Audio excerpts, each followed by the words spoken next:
get to Tampa Bay. The NFC-AFC Championship games presented by Intuit TurboTax Live action kicks off Sunday at 3:05 Eastern on Fox. This is our show presented by Truist, live in New York. Peter Schrager, Kyle Brandt, Nate Burleson, myself, Kay Adams, and we are so looking forward to all this action. And we just had Halloween in January. Somehow, some way. This weekend is Christmas. I didn't even know what month it was. I really was like, it's January. Is it? Great. I like your t-shirt. Allegedly. Thank you. Let's talk about it. Just a couple of young kids that got a football game this weekend. Look at this. This is Brady and Rogers. It reads like one of those who are these wrong answers only, and people are weighing in on it. We have Jim Halpert and Ron Jeremy. That's it. That's what people are saying. So keep sending them. Thank you. Nice. I love it at GMFB. Let's bring in Ian Rappaport here. Let's check in on that Chiefs offense. What is the latest on, honestly, not only Patrick Mahomes, of course, pivotal for this one, but Clyde Edwards-Helaire, who had a great game last time these two teams met. Sammy Watkins as well in a revenge game of sorts.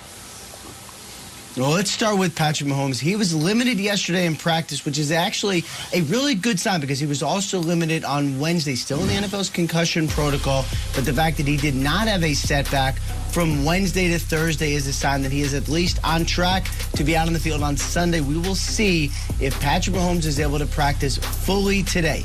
If he is, then we would say he has a very good shot of being out there when the Chiefs need him most on Sunday. Then, of course, a couple other big-time players for the Chiefs still, as of right now, up in the air. Clyde Edwards-Helaire, he's been limited this week, but back at practice, progress there. Remember, he's dealing with not just a hip injury, but also an ankle injury. Happened on the same play, missed the last game. He is looking good for this game as well. We will continue to track that. And then finally, Sammy Watkins, their receiver, did not play last week, still coming back from a calf injury, but he was back at practice Wednesday and Thursday. No setbacks yet. Real chance the Chiefs have all of these guys on the field on Sunday.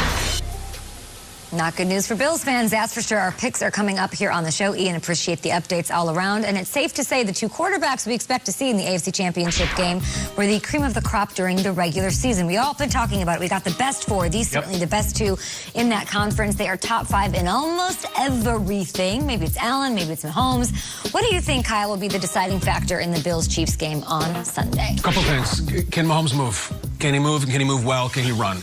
I think we're quick to forget last year in the title game, his biggest play of the year was the run, the slow motion run down the sideline, spinning against the Titans. And for all the throws he does, it's the run. I can't think of how many times we've seen him in his young career where they finally got the Chiefs and it's 3rd and 11 and they're going to punt. Mahomes runs for 12 yards, runs out of bounds, and then does that thing where he brushes off his jersey. It's infuriating. Can he do that? If he can't do it, I think it's a serious problem. And the other thing is, I've done the math, I've done the research. I think the Chiefs need to turn the ball over twice for the Bills to win. 2 times. Here's why.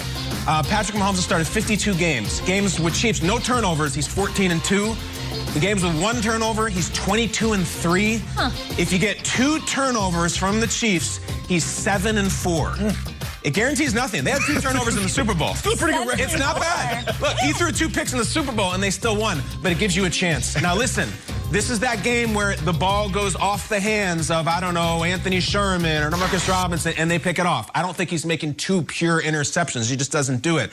I love the Bills. I'm on the Bills. Their offense can go back and forth. The math says Patrick Mahomes doesn't lose games. 2 turnovers might be what it takes, especially if he's running around like we're used to. I think it's the most underrated storyline in this game that we're so caught up in the concussion protocol with Mahomes, where he could barely move. You've been on it, got Peter. knocked out of that game. And I'm telling you, that foot, it's his left foot, it's his big toe.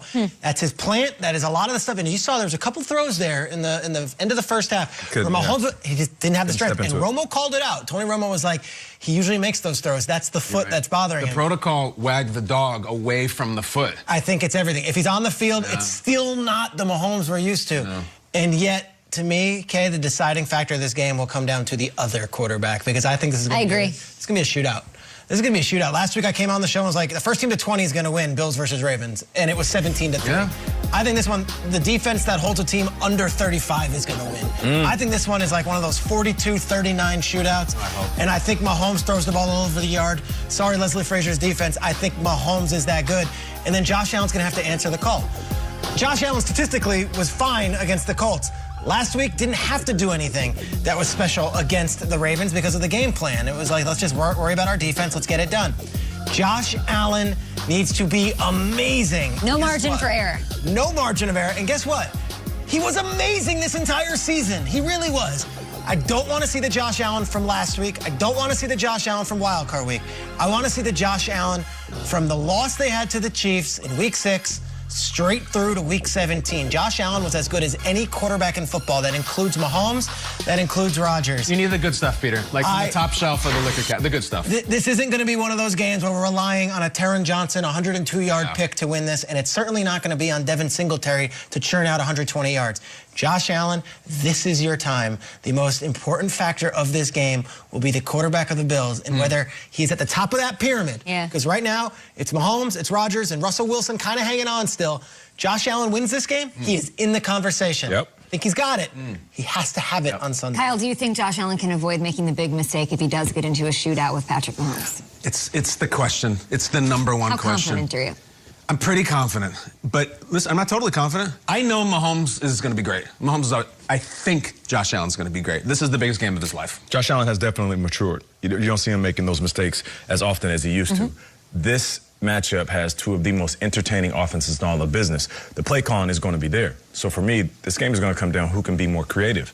And when you talk about creativity, it's the Kansas City Chiefs. And I'm not talking about the shtick stuff, the temptations with the spin. I love that stuff, and it's cute. But I'm talking about real creativity, stuff that you haven't seen. Right here, they put their quarterback in motion. I'm going to be honest with you. I've been playing football since I was 8 years old. I've never seen that. You see this pitch play, the underneath, to Sherm. You have a direct snap to Travis Kelce. He flips it. Like, this is what's going to make or break this offense, because traditional play calling is not going to win you the next couple of games.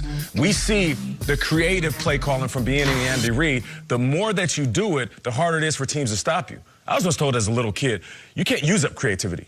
The more you use it, the more you have.